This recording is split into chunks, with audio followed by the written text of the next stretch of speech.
में, लेकिन फ़ितरा भी देंगे, लेकिन ज़कात बिल्कुल नहीं निकालते। ये गलत फ़हमी है। ज़कात फ़र्ज़ है, ज़कात कर्ज़ है, हर हाल में इसकी अदायगी लाजमी है। साहिब निसाब मेरे भाई दो तरह के होते हैं, निसाब सुगरा, निसाब कुबरा। एक ये कि सब फुल है, सोना भी फुल है, चांदी भी फुल है, पैसा भी फुल है, तो निसाब कुबरा बड़ा वाला निसाब। एक निसाब ये कि थोड़ा थोड़ा सब है, लेकिन सबको टोटल कर दो। तो टोटल करने के बाद अगर किसी तरह पहुंच गया, टच हो गया उस कोर्स को, तब भी उसके ऊपर ज़कात फ़र्ज़ है। निसाब सुगरा है तब भी फ़र्ज़, और निसाब कुबरा है तो फ़र्ज़ है ही। ज़कात सबसे भारी चीज़ है, फ़ितरे से भी भारी चीज़ है मेरे भाई, वरना माल का मैल आपके बदन में जाएगा, बीमारी पैदा करेगा, ब्लड कैंसर होगा, ट्यूमर होगा, ब्लड प्रेशर होगा, शुगर होगा, पथरियाँ होगी, स्टोन होगा, सब कुछ होगा, और फिर डायलिसिस भी कराएंगे। 40वां हिस्सा निकाल दो अपने घर से, वरना मैल कुचैल, नाग, सांप, गंदगी फैलाएगा ये बीमारी के ज़रिए से। ये मैल हमारे अंदर जाएगा, जब मैल जाएगा तो बीमारी के ज़रिए बनेगा। ये नाग है, नाग बूढ़ा नाग है, सांप है, सांप इतना बूढ़ा हो चुका है कि इसके बाल झड़ चुके हैं, और हमारे माल दौलत को अल्लाह पाक नाग की शक्ल देंगे। इसलिए इसको मामूली न समझें। घर में जब नाग सांप घुस जाएगा तो आपको नींद नहीं आएगी, न मालूम कब डस लेगा, कब ख़तरा कर देगा। अनकंजुका अना मालुका, हमारा माल बोलेगा मैं ही तुम्हारा ख़जाना था, आज मैं देखो किस हाल में बना हूँ, आज मैं सांप बन गया हूँ।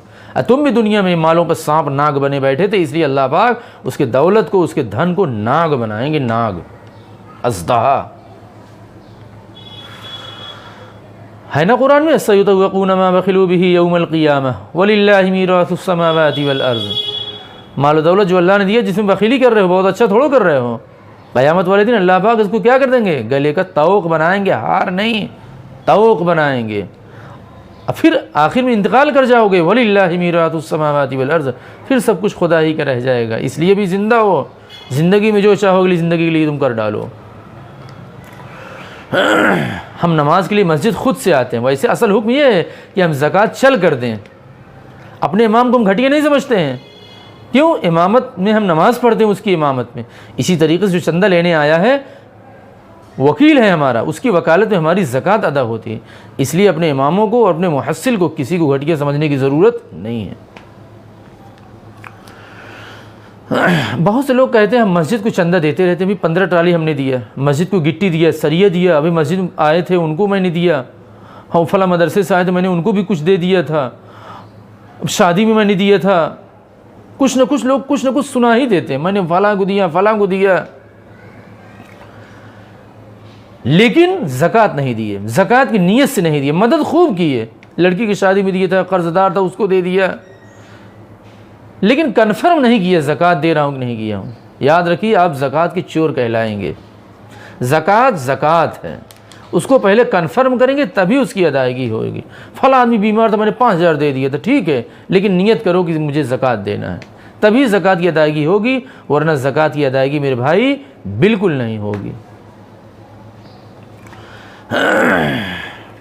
नबी सल्लल्लाहु अलैहि वसल्लम ने कभी भी टैक्स नहीं लगाया। ज़कात से पूरी ममलकत सल्तनत की ज़रूरत पूरी होती थी। 2 साल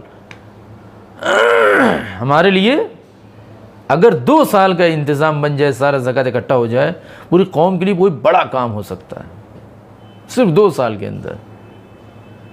नबी सल्लल्लाहु अलैहि वसल्लम कभी भी ज़कात के अलावा कोई और रास्ता इख्तियार नहीं किया, और ना ही हज़रत अबू बकर सिद्दीक़ रज़ी अल्लाह ताला, 2 साल उनकी हुकूमत थी, ज़कात से ही सारा सिस्टम चलता था। और उसके बाद ज़माना आया हज़रत उमर फ़ारूक का, तकरीबन 10 साल, उसके बाद उस्मान इब्न अफ़्फ़ान का 12 साल, फिर उसके बाद वक्त आया हज़रत अली का 4 साल, फिर उसके बाद हज़रत हसन का 6 महीना, अमीर मुआविया रज़ी अल्लाह ताला उनका 20 साल, और फिर उसके बाद बड़े वाले हज़रत यज़ीद का, फिर उमर इब्न अब्दुल अज़ीज़ का। बहरहाल किसी ने ज़कात के अलावा कोई टैक्स नहीं लगाया। कहने का मतलब ये, ज़कात इतना मज़बूत निज़ाम है, पूरी दुनिया में इसकी ज़रूरत है, खालिस इस्लामी निज़ाम की।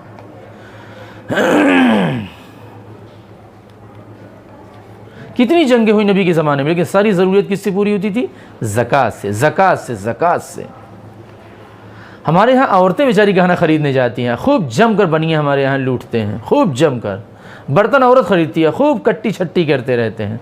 सब्ज़ी मर्द ख़रीदते हैं, अब गहना इतनी पढ़ी लिखी औरतें बेचारी होती हैं, ये ख़रीदती हैं, खूब काटते हैं। इसलिए मैं कहता हूँ गहना बग़ैर औरत बग़ैर अपने शौहर के लिए बिल्कुल न जाए दुकानों पर। आर्टिफिशियल पर मेरे भाई ज़कात नहीं है, चाहे जितना कीमती हो। आजकल पैसा अगर ज़मीन पर लगाओगे तो इंशाल्लाह वो ज़मीन सोना उगलेगी, सोना जिसको कहते हैं। औरतें हर साल गहना बनवाती रहती हैं और अपने मर्द को मजबूर करती रहती हैं। अगर उनको ज़कात देना पड़ जाए ना, फिर दोबारा कभी डिमांड नहीं करेंगी। औरत ज़कात कैसे अदा करेगी? अपने शौहर से उधार लेगी। अगर शौहर इनकार कर दे तो उसको गहना बेच के ज़कात निकालना पड़ेगा। बड़े घर की औरत बेचारी आर्टिफिशियल भी पहनती है ना, तब भी जो है और लोगों को यकीन हो जाता है कि हाँ ओरिजिनल सोने का था। और गरीब घर की औरत बेचारी अगर ओरिजिनल भी पहन लेती है तब भी लोग कहते हैं आर्टिफिशियल था। कमर्शियल पर मेरे भाई ज़कात फ़र्ज़ है, दुकानदौरी पर फ़र्ज़ है, डाक खाने में हमारा कुछ है, किसान पत्र है उस पर भी ज़कात फ़र्ज़ है, LIC है उस पर भी ज़कात फ़र्ज़ है, FD है उस पर भी ज़कात फ़र्ज़ है, डिपॉज़िट है उस पर भी ज़कात फ़र्ज़ है, इनकम है उस पर भी ज़कात फ़र्ज़ है। ज़कात क्यों फ़र्ज़ है? हमारा कपड़ा गंदा होता है, हम साबुन से धुल लेते हैं। इसी तरीके से हम रोज़ा रख कर अपने जिस्म को पाक कर लेते हैं। इसी तरीके से हम जब ज़कात निकालते हैं तो गोया हम अपनी दुकान को, अपने धन को, दौलत को क्या कर लिए हैं? पाक कर लिए हैं, साफ़ कर लिए हैं। थोड़ा सा निकाल दो सब पाक हो जाएगा। वरना ऐसा हो सकता है कि तुम्हारा ज़रिया, तुम्हारी दुकान सब हलाल तरीके से हो, लेकिन ज़कात न निकालने की वजह से अब वो सही तरीके से हलाल ना रहा। इसलिए मेरे भाई कोशिश करिए कि ज़कात हमको निकालना है। हीला हवाला बहाना के ज़रिए से ऐसा ना हो कि आप अपने ऊपर से ज़कात की फ़र्जियत दाएँ बाएँ से करके किसी तरीके से, ताकि हमको ज़कात देना ना पड़े, ऐसा ना करें। जज़ाकल्लाहु खैरा।